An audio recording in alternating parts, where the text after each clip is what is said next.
We'll start the second episode of this bracket breakdown with the 5 seed, 5, 6, 7, 8 in this one. And it's the Nebraska Huskers, joined now by the longtime voice of the Huskers on the radio, John Baylor. John, how you doing today? Great. I started when I was in middle school. So don't be confused by the number of years I've been calling it. It's got very little Long time with your expected and assumed age that I have. No, he's young, folks. I mean, I think John could still go out there and file in for a couple of Nebraska classes, right? I hope so, and pass them. But yeah, you're right. My wife would tell you I'm emotionally stunted. So I think you're right. So Nebraska, the 5 seed, matched up with Baylor. They'll take on the winner of Texas State and Utah Valley, but we're not going to do much speculation. Instead, let's just focus on the Huskers. It's been another successful season, right, for John Cook. It's been a weird one, 14-2, didn't get to play Wisconsin, got through Minnesota with a split, and then had that weird weekend with Ohio State, which featured fantastic volleyball with a couple comebacks from each squad. But how would you kind of grade the Nebraska season? Getting a 5 seed may not be the result that a lot of fans wanted, but it's still a bye in the first round. Yeah, B+. They're, I think, peaking at the right time, although we're not sure anymore because there'll be a 20-day layoff between the final match and at Michigan and then the first round of the NCAA tournament. But we've uncovered a fabulous back row player and freshman Kayla Akana, who's just worth the price of admission herself. Daniel, she's so calm, confident, keeps plays alive, keeps the ball off the floor. Our libero has improved dramatically. Kenzie in the back row, Kenzie Knuckles. And then I think Lexi Sun's playing better than she ever has on the outside. And then I think Jazz Sweet is playing better this season on the right than she ever has, in part because she no longer has competition for playing time. Sadly, Riley Zune was injured with a broken bone in her foot. So Jazz is playing loose on the right now, and she's got this great postseason experience. She had 17 kills when Huskers won the national championship in 2017 in the match against Penn State in the national semifinal. You got Riley Zune and Maddie Kubik on the left. Lauren Stivrins is the former first-team All-American in the middle, and she's increasingly tough to stop. Kayla Caffey, brand new transfer from Missouri, I think can have offensive success against anybody. Can she block? Dana Redke and others, unclear. We'll probably find out to a much greater extent in the NCAA tournament. And then Kayla Akana subbing in for Jazz in the back row, and then joined by Kenzie Knuckles. And then Nicklin Hames is kind of a question mark. She's certainly extremely experienced. She won a state title in 8th grade for her high school back in Tennessee. But and she almost led Michaela Fecke and the Huskers to a title back in 2018. But this is going to be her moment because you typically have to have elite players to win a national championship.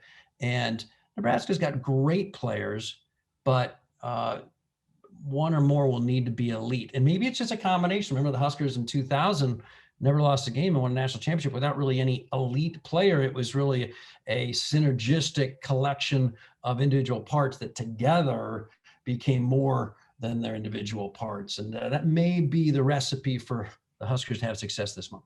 Well, what's funny is I think this Nebraska team is very similar to the Minnesota team. Hugh McCutcheon has done a great job having to kind of work around rotational situations, roster changes. And I talked to Brendan O'Brien in the last episode about this might be one of his best coaching jobs. John Cook in the same light, having to deal with not just pauses, but injuries, as you mentioned, having to deal with tough middle blocker decisions. And that leads me to asking you about Caffey, because it seems like every time I watch the Nebraska Huskers play, Kayla Caffey is emotional and she's into every point and she's loud and she's proud. And I wanted to ask you, is that something that you often see from, not just newcomers, but mature newcomers to Nebraska's team? And do you think that's something that can really help them keep the maybe chemistry together by being a little bit more emotional? Or a Nebraska team we're used to seeing keep their professionalism, John? Is this something that is a little different in this season where they can get a little lively? I think you might be onto something. I don't know about the historical perspective on this question I can bring to you, because they've been great. Typically, Nebraska is just a great chemistry laboratory. I mean, they just have great chemistry. They're all team first individuals last, and they all sacrifice to the greater good and the greater cause that is Nebraska volleyball, the iconic brand. Kayla Caffey, though, is an example of someone who can infuse energy right away, a la Michaela Fecchi and Kenzie Maloney did in 2016 with the help of Kelly Hunter, et cetera. So to have this sort of infusion of energy is helpful, because now that I think about it, these are fairly muted, calm personalities. I think if you watch Nicklin and you watch Lauren Stivrins, our two co-captains now for 2 years, you'd probably disagree, because they are very demonstrative on the court, and I think off the court quite extroverted. But for the rest of them are kind of a little muted. They're a little quiet, and so to have yet another force of nature, a personality who can be a catalytic influence, I think is very helpful. I will disagree with you on one point. Minnesota has an elite player that they can ride to a national championship, Stephanie Samity, and they'll set her, in the concourse.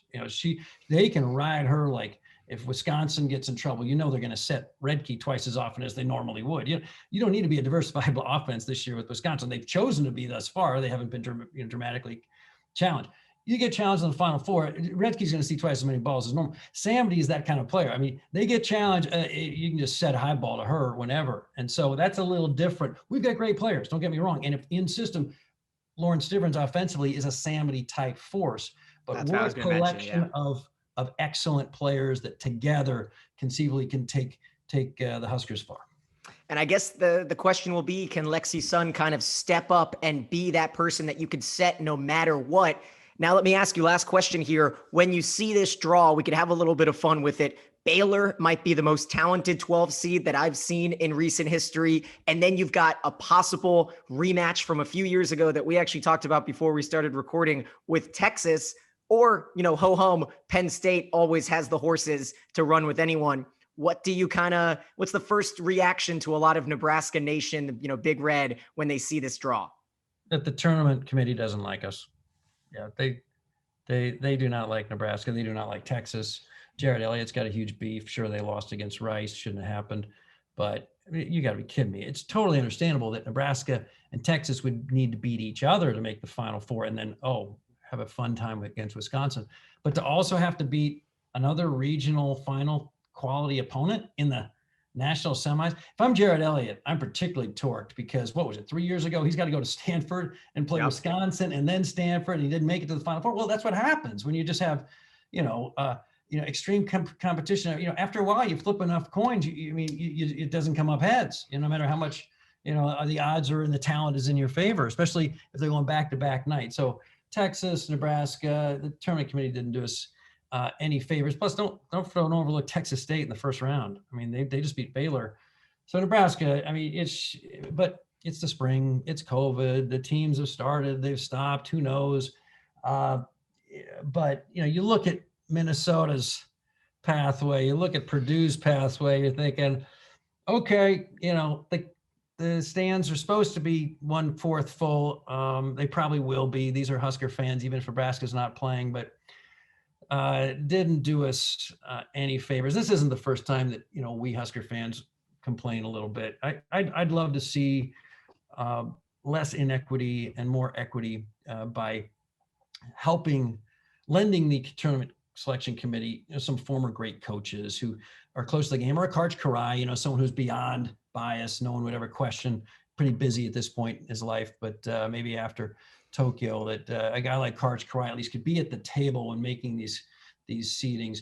But you know what? The other side of the argument is Nebraska probably can only beat Wisconsin if they know they can also beat Baylor and Texas. But I don't like that side of the argument. I like the argument whereas, it's tough enough to beat Texas. They also have to beat Baylor. Oh yeah, it's a really, really rough pathway to navigate. Yeah, I'm not sure how many non-Nebraska fans are going to shed a tear for the poor Huskers. But John, thank you so much for joining me today. I had a lot of fun.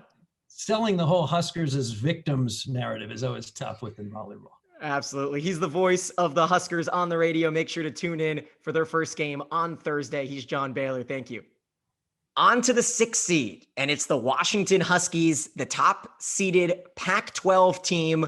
They will be in the 6-11 Washington-Louisville subregion, and I'm joined now by Ed Strong, writer for the UW Dawg Pound, part of the SB Nation on Twitter. And Ed, talk to me about Washington. Is this the spot that you thought that they might end up in that 5, 6, 7 range? Pretty much 4, 5, 6. I think it's at the lower end, but definitely within the range. And considering that they're playing a Minnesota team that I thought it was pretty likely they'd play Minnesota, but as either the 4 or the 5, with Minnesota as the other one. So although it's a slightly lower seed than I think they probably were expecting, it's the matchups mostly line up anyway. I think Louisville 4 is certainly a reasonable 11, but I thought there's a decent chance they'd run into them at 12 or 13 anyway. So the matchups seem to line up just about as I expected, even if the seed's slightly lower.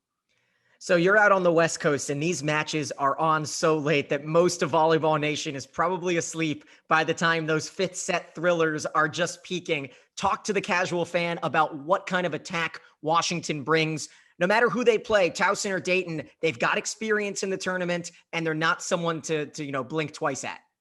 Yeah. So the biggest thing with Washington is from their ability to go on runs is going to be unparalleled by anyone except maybe like somebody like Wisconsin, Texas, possibly Nebraska, from the standpoint that their combination of serving and blocking.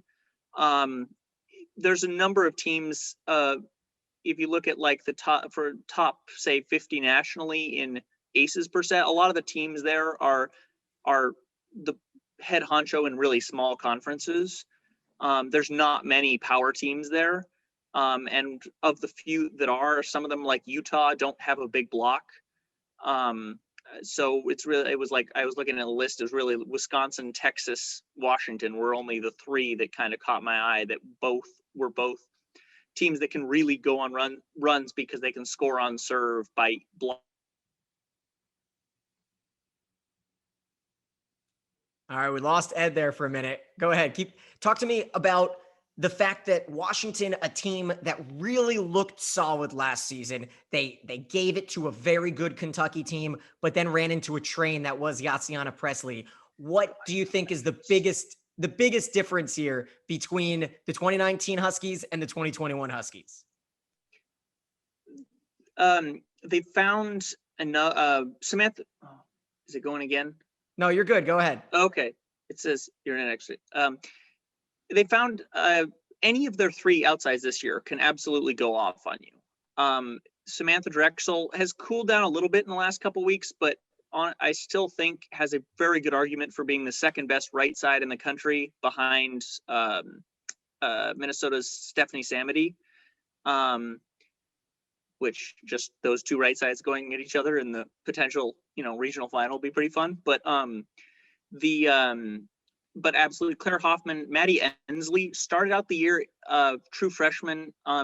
She was really struggling to.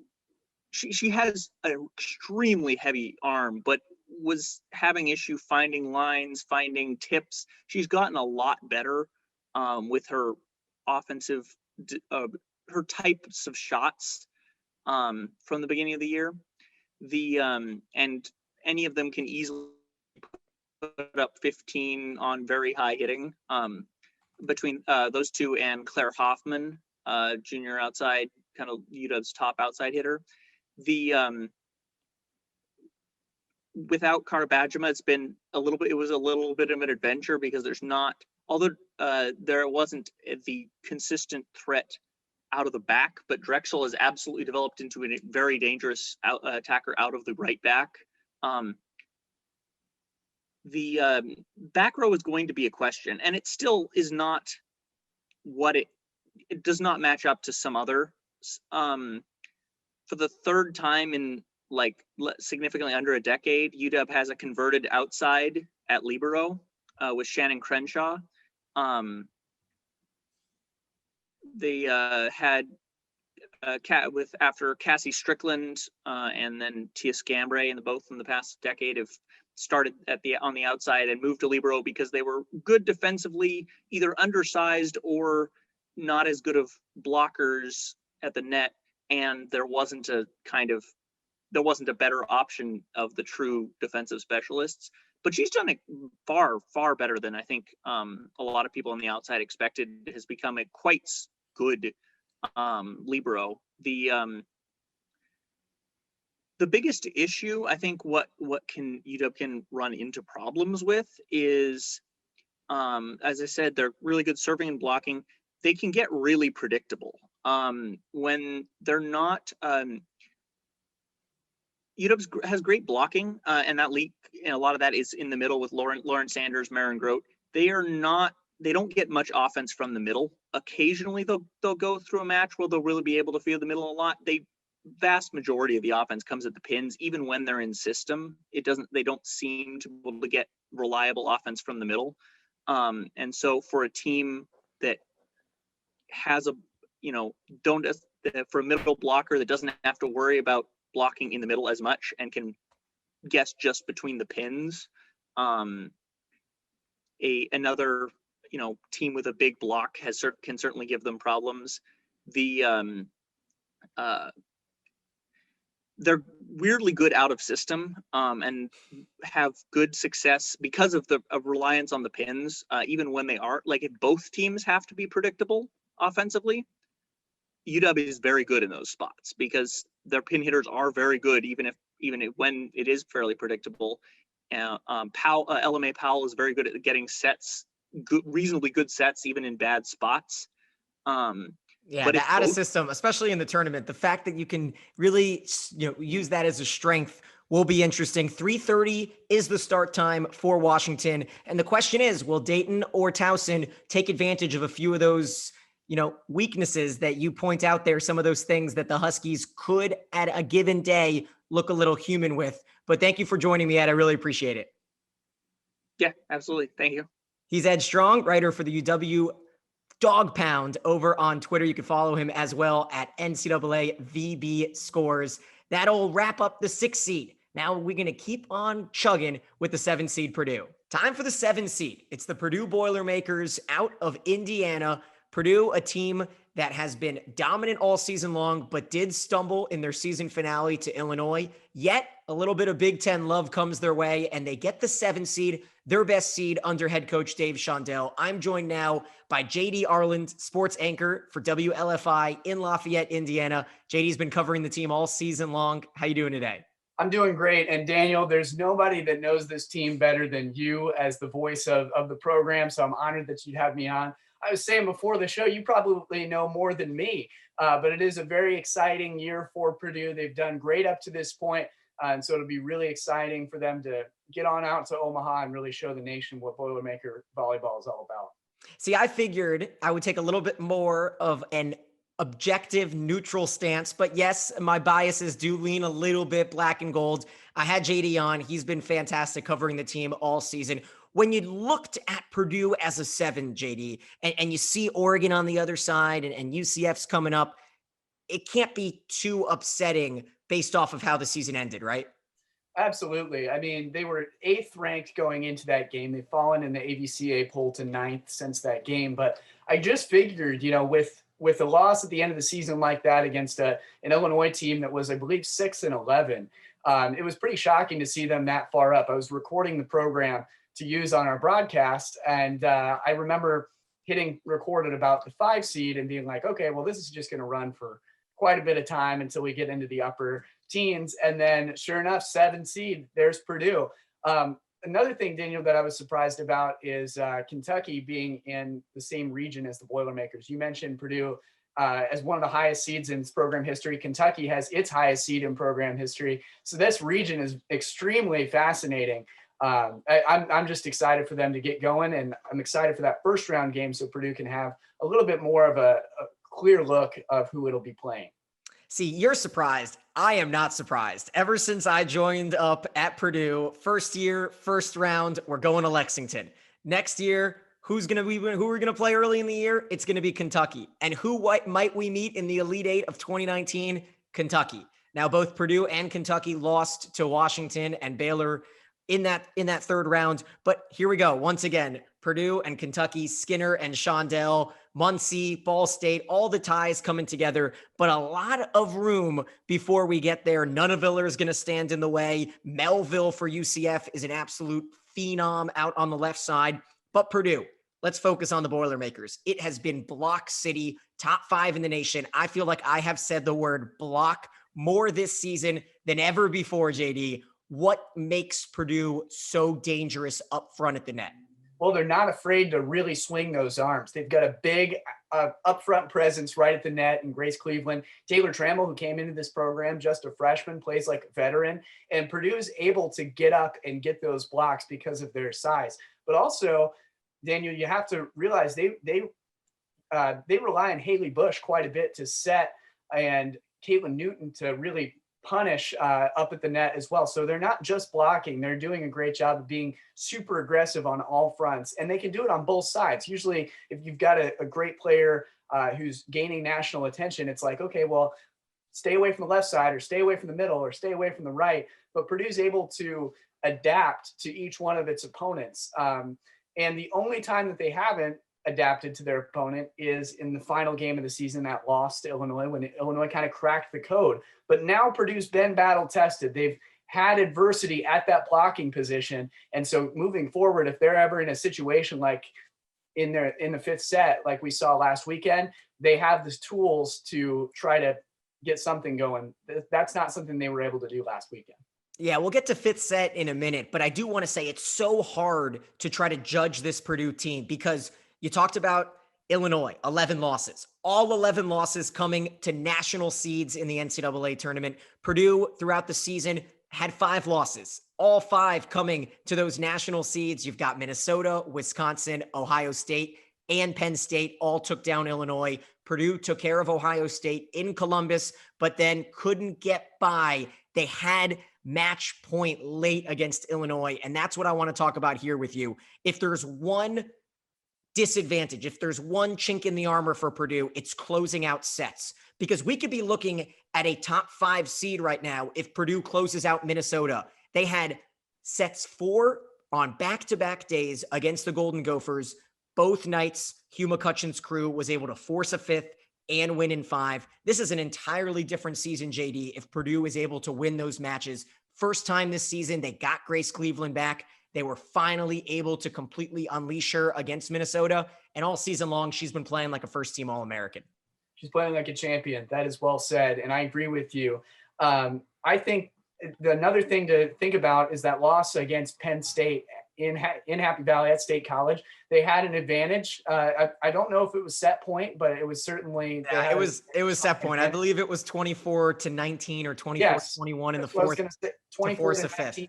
And then Penn State came all the way back and stole the set, and they actually won the match on that. So that has been a chink in the armor for Purdue. I feel like it takes a conversation of saying, hey, you know, I know you guys are young. I know you're excited, but you've got to keep your head in the game and play as hard as you were in the first few points as you are in the last few. And Purdue comes out of the gate so hot. It's almost like a car that revs up its engine too quick and loses acceleration near the finish line. Purdue can just focus and try to stay calm even when they're up a lot. That's what's really going to make the difference here in this postseason. And if they're able to peak in April, that's right when you want it to happen. April madness, nothing better than that. And, you know, UCF, a team that has struggled early in matches. High Point, a team that has struggled early in sets. So if Purdue can get out to an early lead, no matter who they play, then that could be something where they can maybe just run away with it. They can idle their way to the finish line, right? They don't need to be revving up there at the end. As long as they have a lead like we saw against Penn State in that first match, no way you can blow 20-12 late in that fourth set, which then upset the Nittany Lions. I do want to talk a little bit about those 5 setters, okay? 0-3 this season in 5 setters. Very uncharacteristic for a Dave Shondell crew that always likes to keep the heart racing, to give the coach a little bit of heart attacks. It was an 11-1 record back in 2008 in 5 setters, 8-1 in 2018, and 6-1 in 2019. This year has not been able to get over that 5-set hump. Now it's against Minnesota twice, against Illinois in a bit of a fluky one, but you got to worry a little bit if Purdue is forced to 5 sets here in this NCAA tournament. Well, that's just the thing, Dan. There's not a lot of them. You know, some of Purdue's biggest wins this season have come in just 3 sets. I mean, they've done the work early and then used that momentum to carry them forward. It's almost like when a 5th set is forced, something has gone extremely wrong with Purdue, and it's almost like it's unfixable at that point. And you can kind of see it in the mid-4th of saying, hey, this thing's going to go to 5 and it's not going to look pretty when they get there. So yeah, I've never played volleyball. I've never coached volleyball, but it's important to tell the team, you know, this is where you need to be playing your best volleyball, is right at the end, because it is so quick. And I feel like it does sneak up on you because it's, you know, not as many points, and, you know, that 15 can come really quick. And it did against Illinois. And then when they have a big advantage, when the opposing team has a big advantage, Purdue just kind of falls off the wagon and is unable to get much of a rally going in that 5th set. Well said. Yeah, I didn't want to shower Purdue with praise the entire time and get accused of a little bit of bias, so I had to keep it on the negative side. But I do want to spend a minute talk about the exemplary play in the back row. Marissa Hornung gets reduced from libero to defensive specialist. She's been playing out of her mind. Jenna Otek, the libero, continues to climb up in program history. She's ranked inside the top 5 in the conference in digs per set. The team is second in the conference at nearly 16 digs per set. And you can't say enough about the transition and the entire life cycle of JL Johnson's Purdue career. She was a reserve. She was a little bit of a role player coming off the bench for Shavana Coutinho last season. And now she is stapled in as the go-to option in that offense in the middle. The junior from Mooresville, Indiana, is built, in my opinion, for an NCAA tournament run. So we'll see if she can bring her veteran leadership, if she can add a little bit of feistiness, that emotion in the middle from JL Johnson, in my opinion, is going to be the X factor for this team. I have a minute here, JD. Give me 1 or 2 players that could be your X factor next week. Well, Jenna Otek's peaking at the right time. You said it yourself. When Purdue swept the Big Ten weekly awards, she won Defensive Player of the Week, I believe, and that was her first career honor. For her first career weekly honor. So she's peaking at the right time. I think Jenna Otek is somebody that I'm going to be watching. And I think Caitlin Newton is going to bring a lot of her experience of being in this position before, maybe even playing against High Point again, which is an opponent that Purdue faced in the 2017 tournament. So those two I'm looking to for senior leadership. I think Grace Cleveland is peaking at the right time. And I am just so high on Taylor Trammell. I think she is one of the best players to ever come to Purdue. And I've never seen a freshman, you know, I haven't been doing this for very long, but I've never seen a freshman with that amount of skill level right out of the gate, where she's making decisions that come right out of a playbook. And so that is my sleeper pick, if you will, is Taylor Trammell. There we go. 3:30 Eastern time on Thursday. Purdue will take on the winner of a pair of 16-win teams. Only 1 loss between them, UCF and High Point. And I'll tell you what, I'm not going to say that Trammell has the most talent of any freshman, because I'll get a text from one of the Shondells immediately. But I will say she's got the most composure and the most maturity of any freshman. Folks, when you watch number 17, a freshman from Lexington, get a block or a big-time kill, her face is stone cold, ready for the next point. She's not yelling and screaming and shrieking. She is composed and mature and ready for some victories. JD, thank you so much for joining me. Hey, thanks for having me on. No doubt. He is JD Arland, sports anchor at WLFI in Indiana. We're going to move on and head to the 8 seed next. We'll wrap up our second national seed episode with the 8 seed. Going down to the Sunshine State, the Florida Gators nabbing the 8 seed, the second SEC team in the field of 48. And I'm joined by the longtime voice of the Florida Gators, someone very close to me, as of course I was a Florida Gator. It's Tom Collett. Tom, how you doing today? I'm doing very well, Daniel. Always good to see you and talk volleyball. It's fun. No, this is a fun time of the year. Although it's usually in December, here we are in April. Yeah, it's been a long time. We haven't really cut it up in a while, so I'm looking forward to seeing and hearing you in the coverage this season. We may not be in Omaha, but we'll be there in spirit, no doubt about it. So the Gators, they get the 8 seed, and right off the bat, 19-3. What was the abbreviated, fall, spring season like for you as someone who's been covering the team for decades? It was a very unique situation. I understand why they had to do it that way, so you could ensure the safety of the players, but splitting it up into the fall and then the spring was certainly a challenge for everyone involved, including us broadcasters, for the team, for the coaching staff, for the players to have to take a long time off in between the fall and the spring.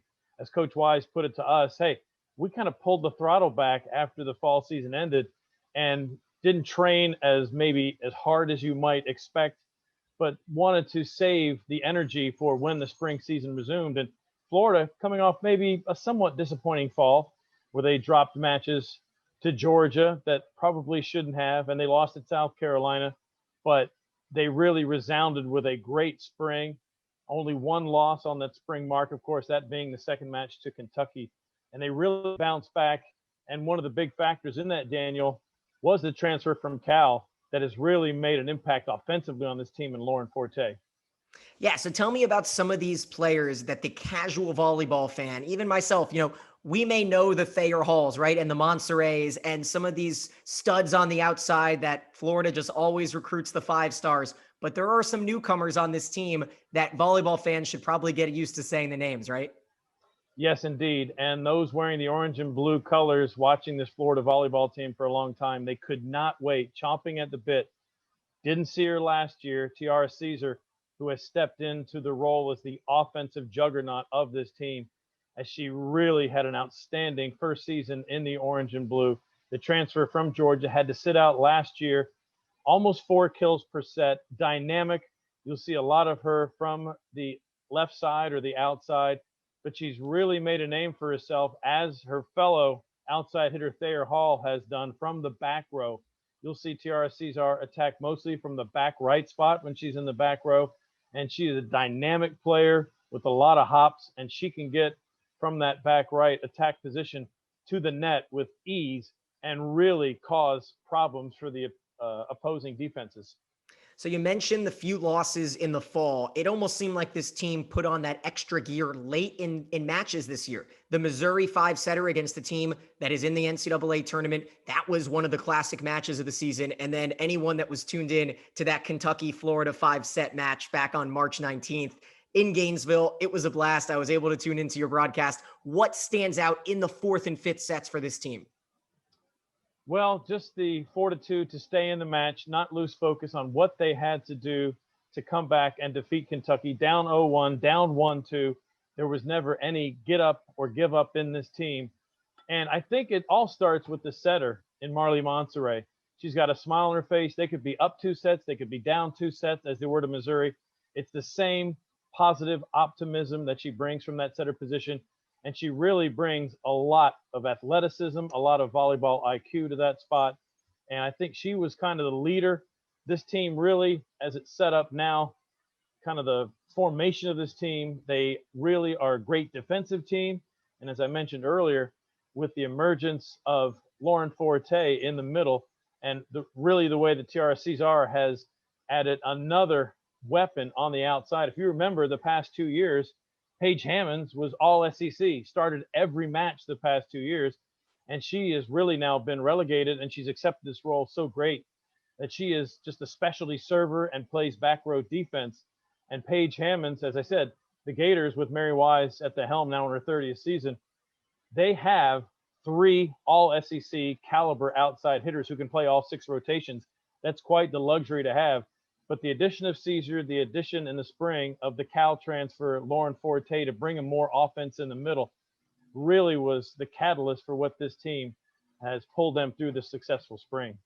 Yeah, the Gators, there's no doubt about, they are a talented 8 seed. They could clash with the Cinderellas, you might call them, of 2021 with Ohio State as the 9 seed. But you take a look down this lineup. You mentioned Forte. She's hitting a casual 481. Holly Carlton, 316. And I always love to see those setters that are efficient. Marley, I remember calling her sisters matches, Ali Montserrat. Marley's hitting 438, has 120 swings. So it's something that she is smart with those second touches. I have one last question for you, Tom.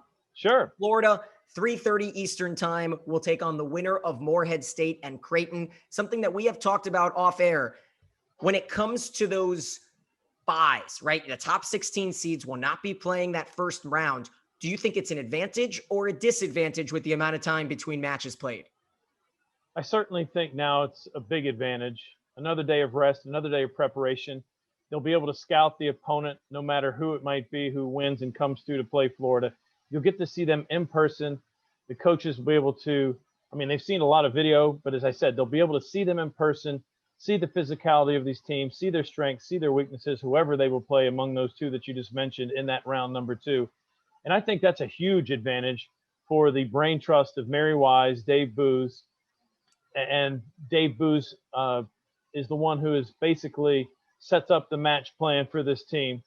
And it really could be, as I mentioned, just an advantage for this team to see the other two teams in action before the Gators get to be on the court and take the court for the first time after a bye and get into the second round. So I think it's a huge advantage for them. You'll be able to kind of get the game speed and watch what this other team is doing. And just back a moment ago, we talked about the versatility of this team. We didn't really talk about Holly Carlton a lot.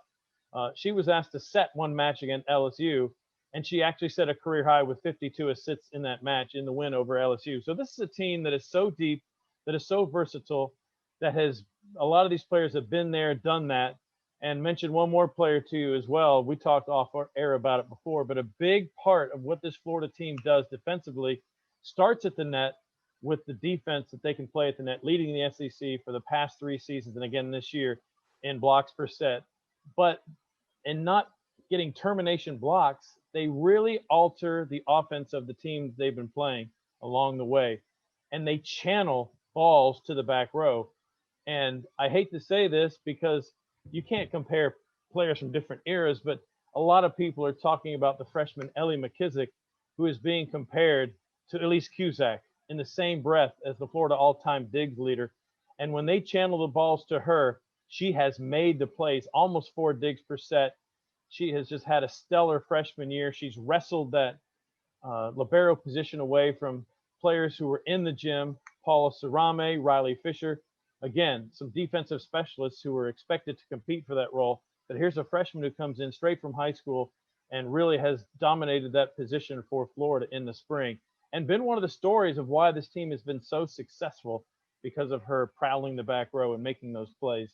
But again, just to wrap it back around to your initial question, I think that the day that Florida gets an extra day to prepare, I think it's rest over rust. I think they'll be ready to go. And they've got the offensive firepower, and they'll be able to scout the winner of the match previous to them in that opening round, and they'll be ready to go. And I'm just looking at the overall bracket now as we chat. It certainly is an interesting bracket. To me, it was almost, we were talking, I was talking with some friends a couple weeks ago, and you say, hey, you look at the men's basketball tournament, no Duke, no Kentucky. There's no Stanford in this tournament. So it's a very interesting tournament indeed. The most dominant team over the past 4 seasons in Stanford, 3 championships, and of course lost to Florida. Their only loss they had in the NCAA tournament. They're not in this tournament. So it's interesting for me to see how this is all going to play out, Daniel, because we haven't had interconference play. There's no RPI. You've all played in your own little bubble in your conference. What a job the committee did to kind of put this all together and put the seeding together and get this field of 48 ready for these teams to get first serve ready to go over in Omaha in the bubble. Yep. On Sunday, I did a full bracket breakdown that you could check out on my Twitter page or over on YouTube. And I was salivating at the idea of Florida getting a chance, not just at one, but at a couple Big Ten teams. I cannot wait for that McKissick-Murr back row matchup if Florida and Ohio State get to meet. And then, of course, looming around the corner is that Badgers rematch that I'm sure Mary Wise cannot wait to get another chance at Wisconsin. And just the same, Kelly Sheffield, I'm sure, is ready for the challenge. It'll be certainly interesting to see, as you've seen it, and you've called the Big Ten now for a number of years with your position at Purdue. You play within your conference and the teams play a certain way. You get into a certain groove. You expect certain things. You see a style of play that you've grown accustomed to in terms of scouting the other team. It'll be so interesting to me to see how these teams, for the first time this season, many of them step outside of their conference and see a different style of play and see a different way that teams will attack you, whether it be in what they do serving, what they do at the net. As I mentioned with Florida, there's always a threat with Thayer Hall and Caesar from the back row, even when they're taking their 3 rotations across the back row. It's going to be so interesting to me. It's going to be, I think, a battle of adjustments with these high caliber coaches as they see teams for the first time in person playing against them and trying to make these adjustments as they go along through each match. It's going to be very intriguing. And of course, Morehead State and Creighton, Florida will take on one of those in that second round matchup out in Omaha. I can't wait to call it. We'll be calling it from Gainesville in the Remy format, remote broadcast, as we've done all season with the away matches. But I think we'll bring the energy from the broadcast team of myself and Dr. Josh Crow as we have all year. It's been an exciting year to watch volleyball, even though the road matches have been from afar. But yeah, this is the time of year you live for as a broadcaster calling NCAA volleyball.